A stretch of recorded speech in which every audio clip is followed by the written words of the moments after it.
While many hallucinations experienced by people can be explained away through things such as temporal lobe seizures, and also the brain put under extreme pressure during G-forces, there's still one particular phenomena or syndrome which still hasn't been adequately explained, and definitely does not fall within the conventional world of hallucinations or simple patterns.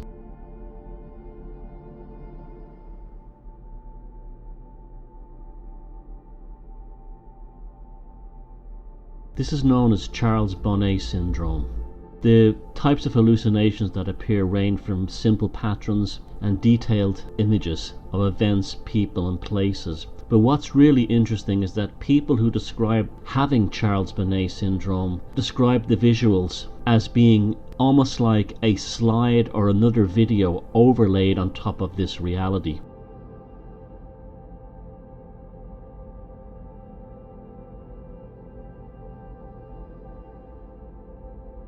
The hallucinations, as the health authorities call them, are caused usually by eyesight failing. Many people go to their doctors experiencing these hallucinations or visions, believing that they have either a psychiatric problem or are suffering from dementia. In neither case, this is the fact. Commonly held belief that the visions aren't real even if they're extremely vivid.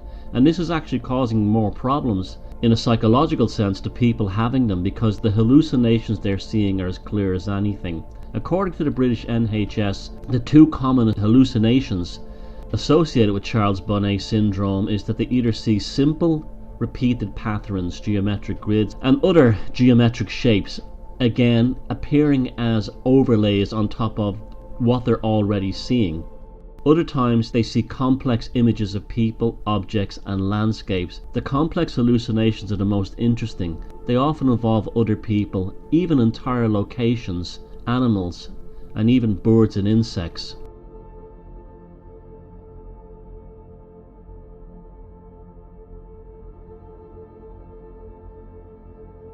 Generally, people don't have hallucinations of anyone they actually know. The people who appear in the hallucinations are usually complete strangers, and often they'll interact with them. Many also appear to be small, tiny humans which appear on somebody's chair.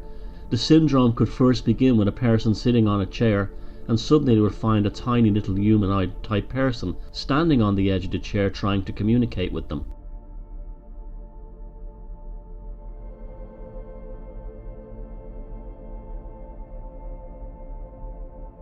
The experience can begin completely randomly and unexpectedly, and can last anywhere from a few minutes to a whole day. Sometimes images are moving, as in the case of animals or humans or fairy type individuals, or they can be static, as in landscapes.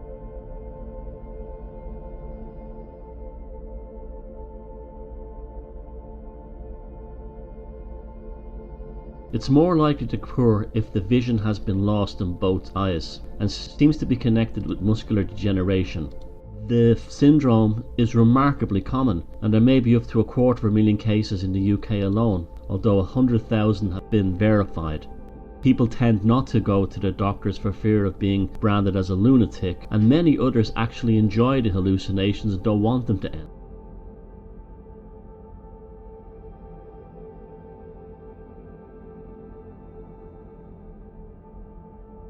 A sudden deterioration in eyesight is what brings it on, and according to conventional science, the human brain, similar to phosphenes, creates these visions and hallucinations in order to keep the optic nerve and its connections towards the optical cortex of the brain functioning, almost like a compensatory device.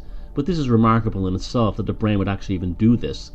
Yet this remains only a theory, and the relationship between the decaying eyesight and these hallucinations remains a complete mystery.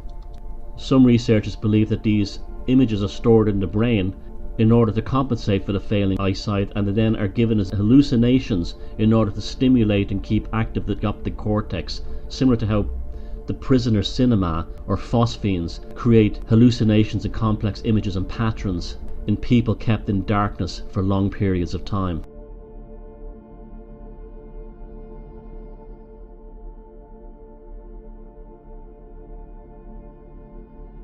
Despite its commonality, the actual syndrome isn't widely known. I only came across it myself recently in a copy of 14 Times, which described a writer on the subject of fairies and folklore experiencing what he believed to be a fairy that had entered into his life as part of him developing Charles Bonnet syndrome.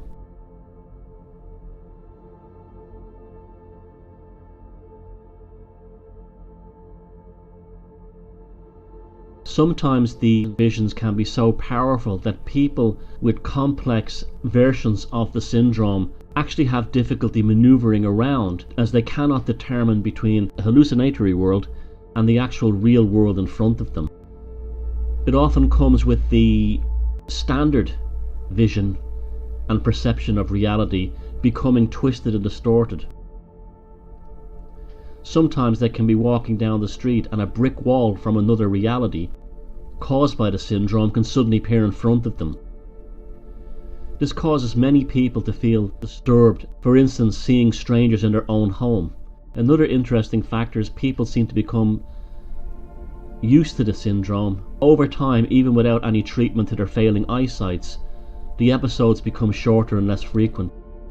The overall timescale of Charles Bonnet syndrome is usually about 5 years, and if the hallucinations do stop, they do come back when a later decline in vision occurs. Only with proving the eyesights do the hallucinations vanish. Now this brings up another thing. Do they develop a kind of a secondary eyesight, where they see other realities or other visions? Is this further proof of the belief that our environment is created in our brains and projected into it, that nothing is actually real? And is the loss of eyesight the brain compensating by either putting the person into an altered state of consciousness, an altered state of reality, or even more fantastical, generating a new reality for the person? It also brings home this idea of being away with the fairies. Is this what away with the fairies is, Charles Bonnet syndrome? People who go to their doctors asking about it are given certain suggestions on how to deal with the hallucinations, putting brighter lights in their houses, as they're more likely to see the hallucinations in dimly lit parts of their homes or around their environment at night time. And yet so many people who do have Charles Bonnet syndrome say they find the hallucinations quite comforting once they've come to realise that they're not suffering from dementia or have a psychiatric problem.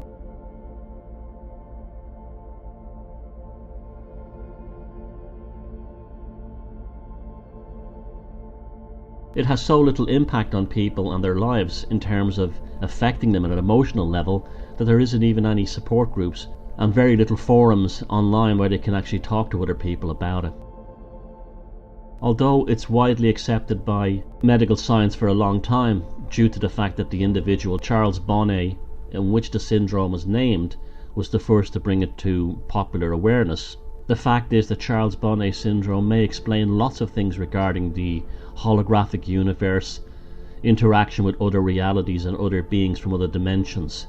It remains a mystery to medical science, and is in fact one of the few medical conditions in the modern period that can be explained much more effectively with folklore.